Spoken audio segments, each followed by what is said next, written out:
Hey Telecom Tribe, welcome to video number 6 of #Automate10, where we create a fully functioning automated dashboard in 10 short videos. This is video 6, so gosh, we must be halfway there. We need now to summarize our input data with the pivot table. So we're going to use as our data source the dynamic name range we created earlier. That was called invoice data. And we'll leave it on a new worksheet.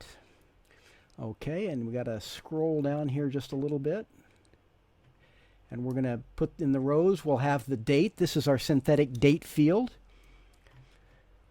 And then we have the type, which is the DLD or ILD. And then we want both our MOU and our cost. Okay, there you go. We have our pivot table.